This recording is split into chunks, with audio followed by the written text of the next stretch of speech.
ये कैरेक्टर बहुत ही ज़्यादा पावरफुल है। अगर ये अपने पर आ जाए तो ये दुनिया हिला देगा। चैलेंजिंग है बिकॉज़ मेरे पास कोई रेफरेंस नहीं है। हर वक्त ऐसा होता है कि अगर कोई आप काम करो तो आपको रेफरेंस मिल जाते हैं। मेरी माँ को झोपड़े में क्यों रहना पड़ता है। मैं सबसे पहले जानना चाहूँगा फिर उसके बारे में बताइए। इस कैरेक्टर को थोड़ा इंट्रोड्यूस कर दीजिए। क्या कुछ बताना चाहेंगे ये कैरेक्टर बहुत ही ज़्यादा पावरफुल है। अगर ये अपने पर आ जाए तो ये दुनिया हिला देगा। और गरुड़, आई थिंक आप लोगों को पता होगा कि अ, एक गॉड ऑफ बर्ड्स है। सबसे विशाल पक्षी माना जाता है, सबसे पावरफुल पक्षी माना जाता है। और जो हमने दिखाया है, हमने इसकी यही स्टोरी बताई है। सामने जो हमारे दुश्मन हैं, गरुड़ चाहे तो एक झटके में सबको ख़त्म कर देगा, लेकिन अपनी माँ के आदर्शों की वजह से, उनकी आज्ञा ना मिलने की वजह से वो चीज़ें नहीं कर रहा है। वो बहुत ही ज़्यादा नाइसली बिहेव कर रहा है सबके साथ। बस उसे एक क्यूरियोसिटी है कि मेरी माँ को झोपड़े में क्यों रहना पड़ता है, वो क्यों दासियों के काम करती है। सो ही वॉन्ट्स टू नो कि दासी क्यों बनी, बस उसके पीछे वो लगा है। फैसल भाई, इसी के साथ मैं जानना चाहूँगा सबसे पहले तो इस कैरेक्टर के बारे में कुछ बताइए कि किस तरह का कैरेक्टर है, क्या तैयारियाँ हैं, क्या प्रिपरेशन करी आपने इस कैरेक्टर के लिए। आई थिंक अगर आपने देखा होगा तो इसका लुक ही बहुत ज़्यादा अलग है। और गरुड़ है, सो हमने उड़ता हुआ भी दिखाया है, जहाँ पर इसकी चोंच आती है, विंग्स अच्छे से उड़ते हैं, सारी चीज़ें। तो आई थिंक लुक के बारे में अगर बात की जाए तो ज्वेलरी पहनी है और कम से कम कपड़े पहने, धोती ऑब्वियसली बात है। और उसके बाद विंग्स है। और रही बात कैरेक्टर की, तो जितना इसका ख़तरनाक लुक है वैसा ही ये कैरेक्टर भी है। एज आई सेड कि वो नर्म दिल इसीलिए क्योंकि उसकी अपब्रिंगिंग वैसी हुई है, अदरवाइज़ वो पूरी दुनिया हिला सकता है। तो पावरफुल कैरेक्टर है। और जैसा मुझे करना था मेरी ज़िंदगी में, शायद ये गरुड़ वैसा शो है। इस शो की अगर मैं बात करूँ तो क्या रिएक्शन था आपका जब ये शो आप तक पहुँचा एंड किस तरीके से शो आप तक पहुँचा। मुझे बस इनकी कास्टिंग टीम का, क्रिएटिव टीम का कॉल आया एंड दे सेड कि we want to test you for Garud. And I was like what Garud, मतलब ये क्या रहे हैं।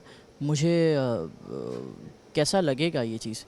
मैं गया, मैंने कुछ क्वेश्चंस थे कि अगर गरुड़ होगा तो फिर विलन कौन हो सकता है, लाइक वो भी तो कोई जानवर जानवर मतलब कोई पशु पक्षी होगा, ऐसा कुछ। बन फिर मुझे पता चला कि नाग और ये सब चीज़ें, तो मुझे बहुत इंटरेस्ट आ गया ये सब चीज़ों में।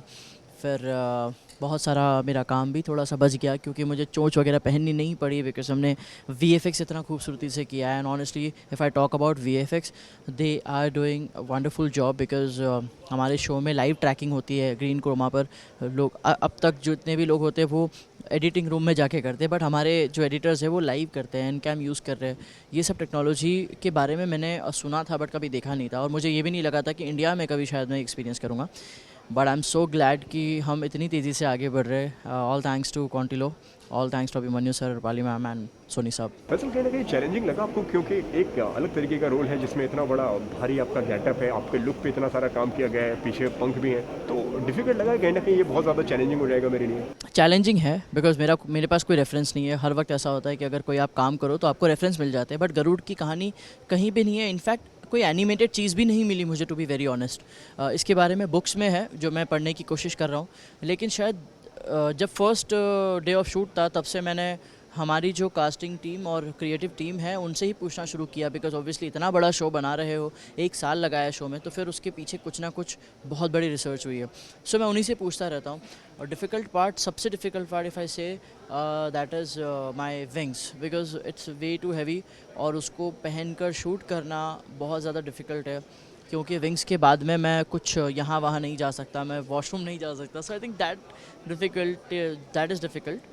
Otherwise I think I am enjoying the character. Toral है, पारुल है, किस तरीके का बॉन्डिंग है, किस तरीके बीट आप लोग की अगर बिहाइंड द सीन की अगर बात की जाए तो क्या किस तरीके का बॉन्डिंग तो बहुत ज़्यादा खूबसूरत है, लगा नहीं था कि इतनी अच्छी हो जाएगी। बिकॉज क्या होता है कि जब आप काम करते हो और जब आपको आर्टिस्ट वो टैंट्रम और वो सारी चीज़ें होती है, बिल्कुल नहीं है।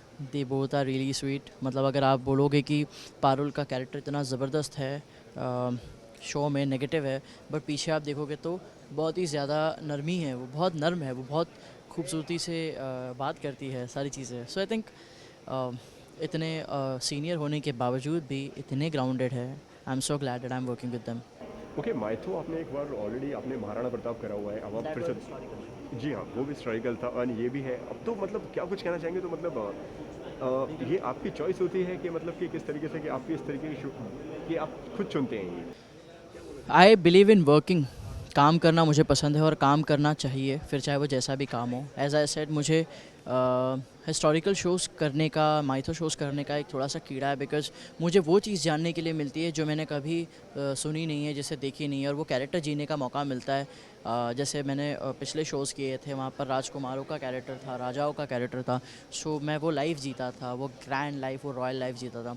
तो आई थिंक गरुड़ भी वही चीज़ है जो मुझे कुछ नया जानने मिल रहा है और इतना खूबसूरत कैरेक्टर प्ले करने के लिए मिल रहा है। सो आई एम ग्लैड।